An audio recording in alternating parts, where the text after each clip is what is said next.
Assalamualaikum warahmatullahi wabarakatuh. Waalaikumsalam warahmatullahi wabarakatuh.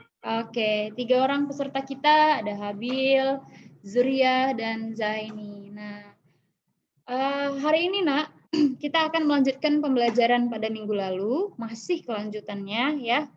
Oke, tapi sebelum kita mulai, kita berdoa dulu. Mudah-mudahan ilmu yang kita pelajari berkah dan bisa diingat sampai kapanpun.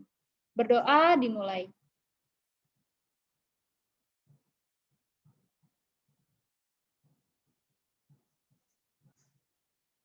Amin ya rabbal alamin. Oke, langsung saja Ibu akan share materi kita untuk menghemat waktu karena waktu yang diberikan maksimal 30 menit sementara materi kita ya lumayan ya. Nah, ini dia. Oke. Seperti yang Ibu bilang kemarin, kalian sudah dihadapkan dengan materi perhitungan. Oke. Kalau pada minggu lalu kalian itu belajar mengenai hukum dasar kimia pertama. Nah, hukum apa aja yang dipelajari di kimia pertama, Nak? Ada yang masih ingat?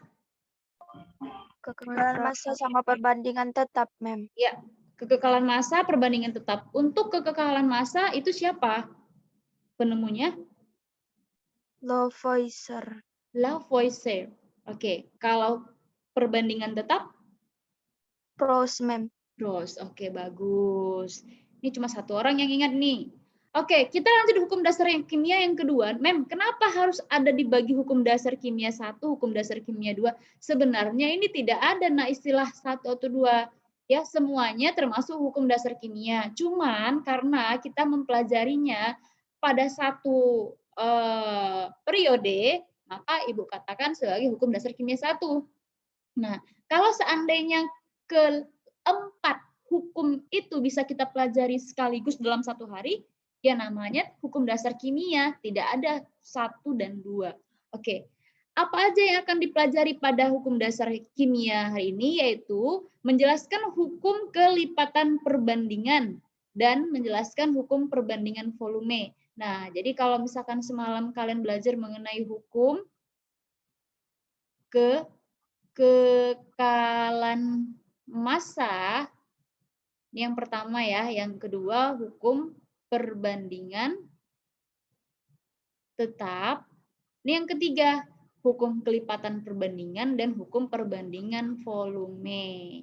Oke, bagaimana yang dua ini? Apakah sudah paham? Habil, do you understand about law? Hukum kekekalan massa dan perbandingan tetap? Yes, Miss. Yes or no? Yes, Miss. Yes, okay. And then how about Zaini? You understand? Yes, Mem. Oke, kalau gitu kita lanjut.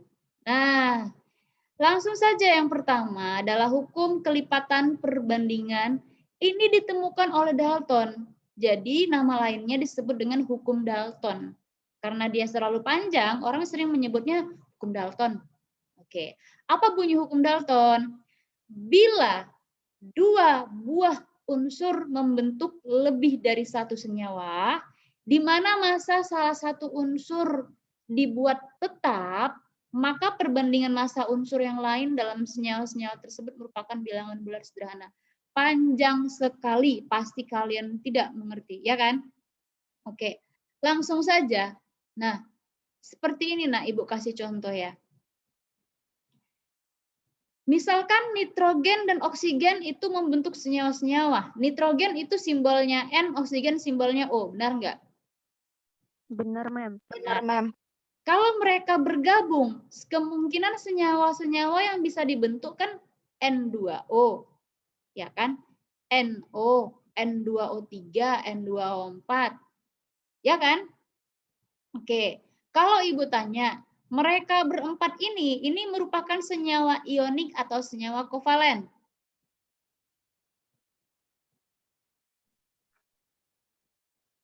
Kovalen, Mem. Kovalen. Kenapa? Sesama atom non-logam, Mem. Sama non-logam. Nah, kalau udah berhubungan dengan jenis senyawanya, ion kovalen berarti harus tahu kata nama. Kalau ibu nanya tidak semua, satu aja karena ini. Kalau N2O3, nah namanya apa kira-kira nak?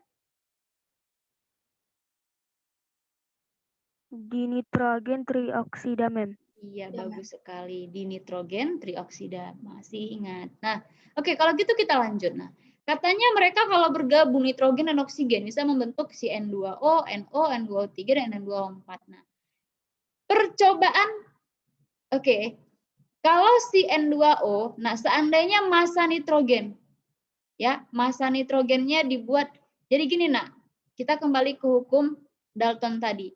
Nah, apa maksudnya? Apabila A dan B itu bergabung membentuk suatu senyawa AB, nah, di mana massa salah satu unsur kita buat tetap atau sama. Ya kan? Ini kan bisa menjadi AB2, bisa menjadi AB3 atau A2B2. Nah, senyawa yang bisa terbentuk. Apabila massa salah satu unsurnya kita buat tetap atau sama, misalkan A yang kita buat tetap.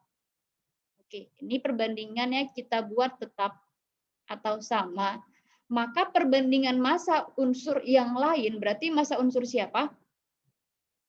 B, Mem. B, Mem. Ya, akan merupakan bilangan bulat dan sederhana. Kita tahu kalau bilangan bulat itu 1, 2, 3, ya kan? Dan seterusnya. Nah, 0. Tidak mungkin 0.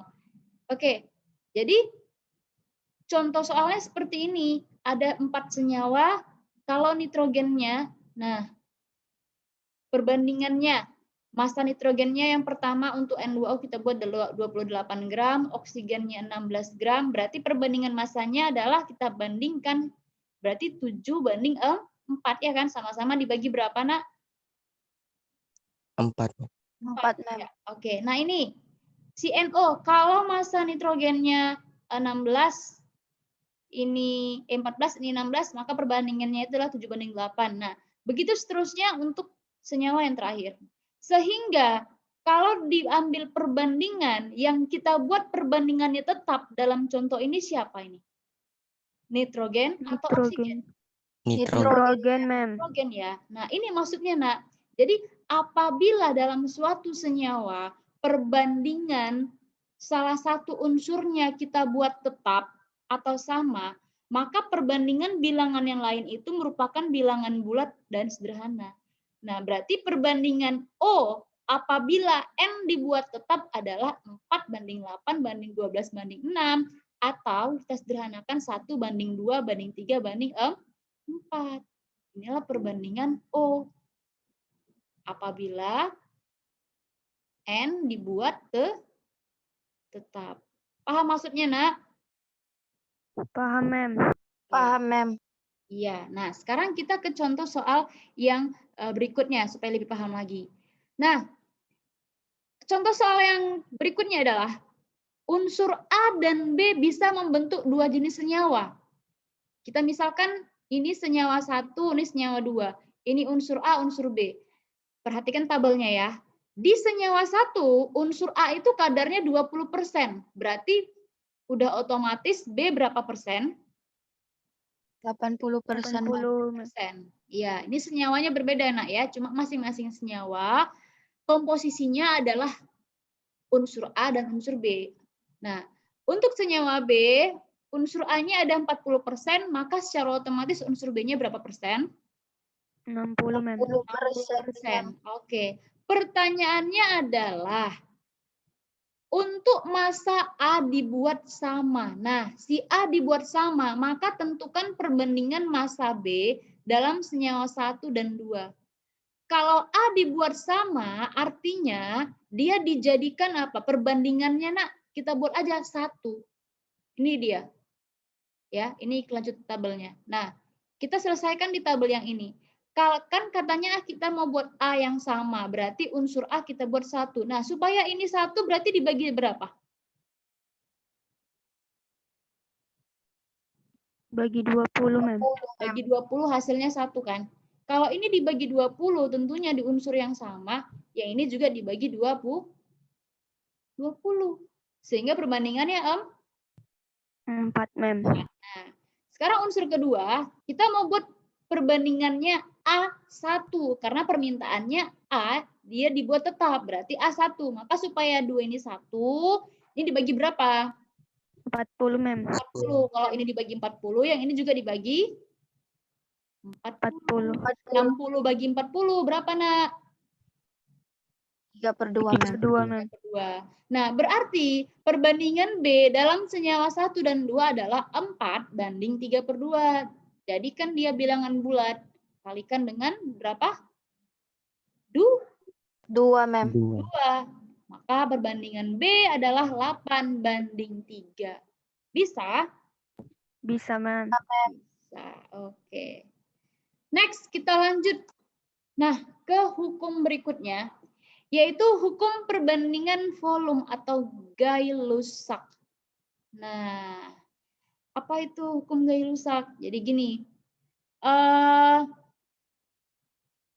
ini kalau seandainya ada H ketemu H, berarti ini atom atau molekul. Molekul, mem. Molekul, Ya. mem. Ini molekul ya. Molekul apa, Nak? Molekul unsur atau molekul senyawa? Unsur, mem. Molekul unsur. Ini juga molekul unsur. Ini juga molekul unsur. Ada berapa molekul unsur H2 jadinya di sini? 3, mem. 3, mem. Ini juga sama ya. Nah, ini ada berapa molekul unsur oksigen di sini? 3, mem. 3. Nah, sekarang kita ke sini. Ini senyawanya adalah H2O ya. Nah, H2O. Oke, H2O.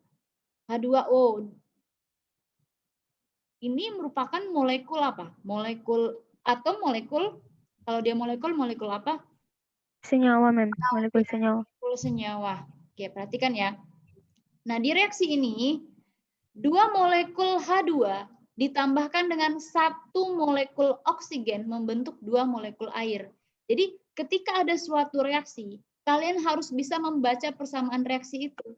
Ketika dia molekul, bilanglah molekul. Namun ketika dia atom, maka katakan dia atom. Nah, sekarang Ibu mau tanya, bagaimana cara membaca untuk reaksi seperti ini?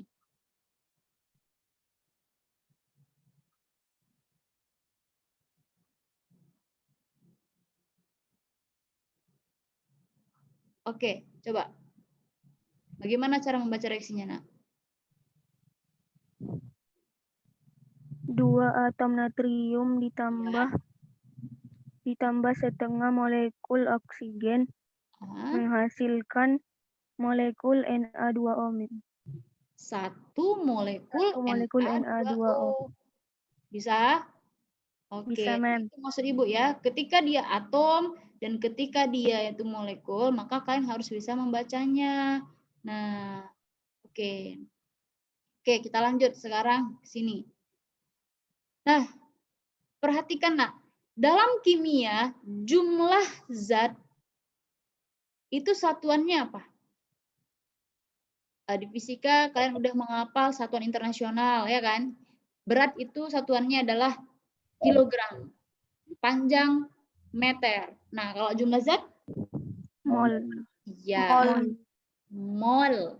Nah, mol secara lebih jelasnya akan Ibu jelaskan di pertemuan kita selanjutnya. Namun ini perkenalan dulu.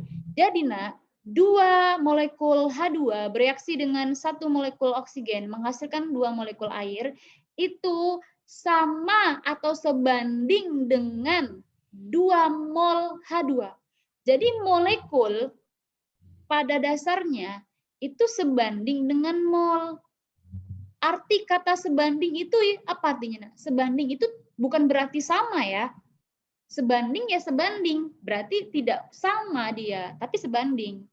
Oke, jadi 2 mol H2 bereaksi dengan 1 mol oksigen menghasilkan 2 mol H2O. Nah, di mana apabila si zatnya itu berupa zat gas, ya, ini kan semua gas ini.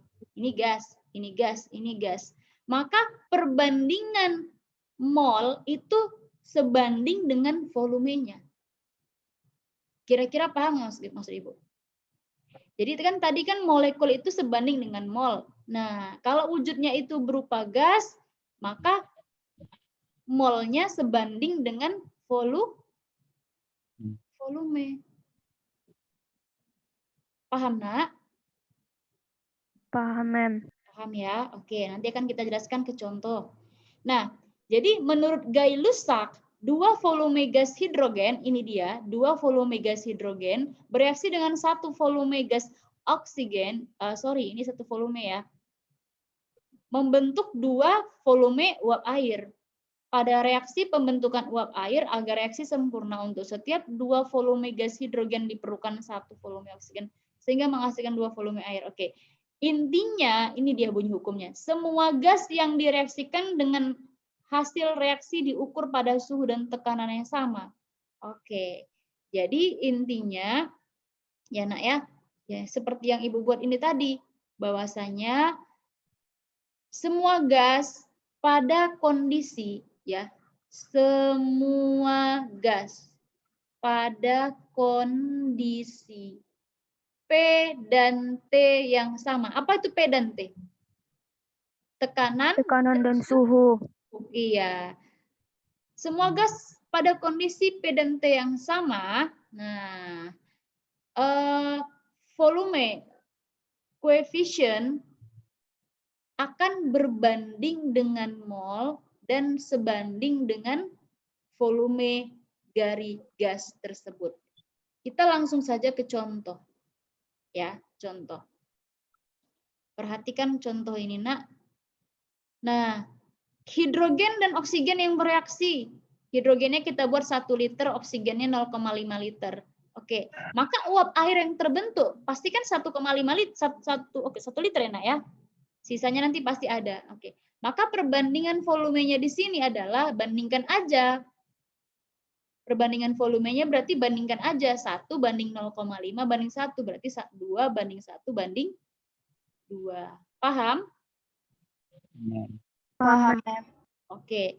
Jadi pada suhu dan tekanan yang sama, perbandingan volume gas-gas yang bereaksi dan hasil reaksi berbanding sebagai bilangan bulat. Nah, oke.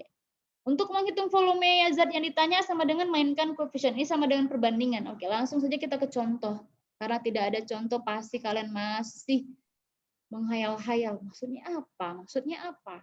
Oke, nah seperti ini. Coba perhatikan.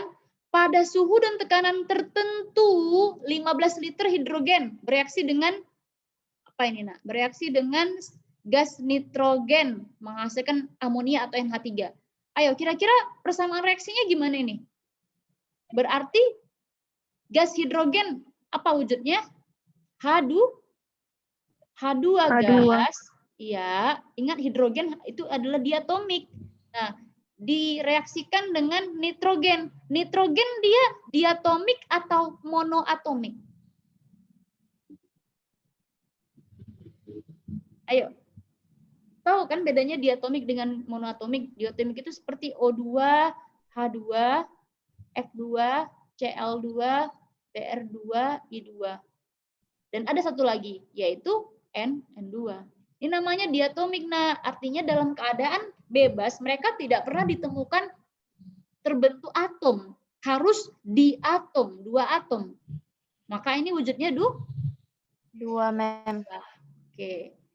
Nih, gas. Oke, menghasilkan amoniak atau NH3. Kalau Ibu tanya ini reaksinya setara atau belum?